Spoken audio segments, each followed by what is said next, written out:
Today, let us see the topic primary angle closure glaucoma. We can simply say a small differentiation that in angle closure glaucoma they will have small eyes, but in open angle glaucoma they will have bigger eyes. That is ophthalmos. Now, in here there is opposition of iris against the trabecular meshwork, and means the iris and trabecular meshwork come close together, hence obstructing the aqueous outflow.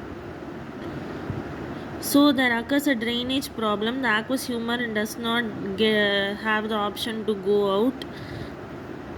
Now let us see the epidemiology. It occurs in a ratio of 3:1.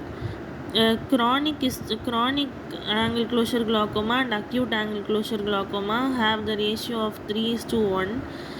In Asians, the angle of open angle and closed angle ratio is 1:1. That is, there is 50% open angle and 50% closed angle glaucoma in Asia. In Europeans, the open angle to closed angle ratio is 5:1. In Mongolians, the open angle to closed angle ratio is 1:3. In Chinese, it is 1:2. And we can say glaucoma is the second most common cause of blindness in the whole world. People get blind due to glaucoma. Now coming to the etiology. If the cause is age, in 6th and 7th decade of life there is higher chance of getting angle closure glaucoma. Gender, male is to female ratio is 1:3. Male and female ratio is 1:3. That is this is due to a shallower anterior chamber in women. There are more women getting the angle closure glaucoma. Then race, it is more common in Asians, Chinese, Eskimos, and it is uncommon in black people.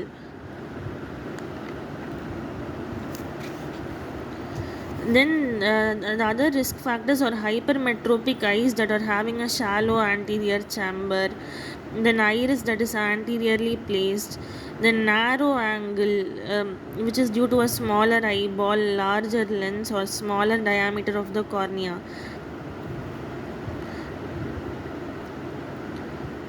In a simpler way, we can see if the axial length is less than 22 mm, AC depth, anterior chamber depth is less than 2.2 mm, and the lens thickness is greater than 4 mm. And if the lens thickness to axial length ratio is greater than 20%, we might get angle closure glaucoma. Now coming to the pathomechanisms, there are three things: pupillary block, plateau iris configuration, and lens related mechanisms that lead to glaucoma. First is physiological mydriasis, like reading in a dim room or watching television in a dark room, anxiety and emotional stress. These things cause the angle closure glaucoma. Then pharmacological mydriasis, other than mydriatics, the drugs like tranquilizers, bronchodilator, antidepressants and vasoconstrictors, these drugs cause glaucomas.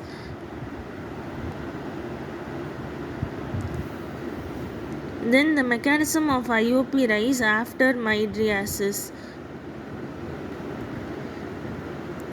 Why the IOP is rising after mydriasis? That is when mydriating, there is mid dilation of the pupil, due to which there is opposition between the iris and lens. The iris and the lens come closer together, and we call it, and hence the pupil is getting blocked.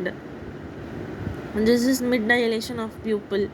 Then there is iris bomb formation. As the aqueous humor gets collected in the posterior chamber also, it pushes the iris a little bit anteriorly. First it was here close to the lens. Now it got pushed a little anteriorly. This is called iris bomb formation. Now the angle is getting closed due to iris and cornea's contact, iridocorneal contact. The angle here is getting closed, leading to angle closure glaucoma. Due to the formation of peripheral anterior syncytiae, there may occur syncytial angle closure. This is mechanism of rise in IOP in mydriasis. Now, mechanism of rise in IOP after meiosis, which means constriction of the pupil. Drugs that cause constriction of pupil like pilocarpine, due to which the ciliary muscles constrict and zonules relax and the lens is getting moving forward, causing glaucoma. So we avoid drugs like pilocarpine in glaucomatic patients. Now, the second one is plateau iris configuration, which means when the iris moves forward, it is called a plateau iris. Differential diagnosis of plateau iris is pseudo plateau iris, which during which the iris moves forward by the cyst of the ciliary muscle. The treatment for this is the puncture of cyst with a needle or a laser and iridoplasty. Swelling of ciliary muscle may also cause the angle closure glaucoma, which is due to aqueous misdirection. Then sulfur drugs like hydrochlorothiazide and acetazolamide may cause angle closure glaucoma, so it should be avoided in patients who have the glaucoma. Scleral buckling, which causes ciliary body thickness, will also cause an angle closure glaucoma. Now, the phacomorphic mechanisms, that is the third one, in which the morphological abnormality of the lens or intumescent lens causes the pupil block and pushes the iris forward. Lens block mechanisms, the increased anteroposterior exertion of the lens due to weakened zonules will cause the lens block mechanism. Now, coming to the clinical features of angle closure glaucoma, we can observe an eclipse sign, that is, the anterior chamber depth is getting reduced.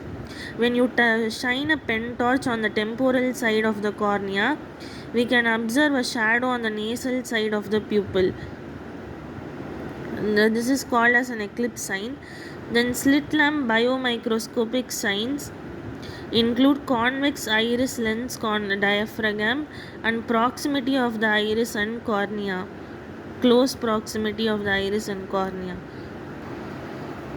Then the Van Herrick grading of the slit lamp angle, grade 0 means it is a closed angle, grade 1 means it is extremely narrow, and the primary angle closure depth is less than 1/4 of corneal thickness. Grade 2 is moderately narrow angle, grade 3 is mild narrow angle, grade 4 is the wide open angle. Grade 2 there is PACD is 1/4 of CT.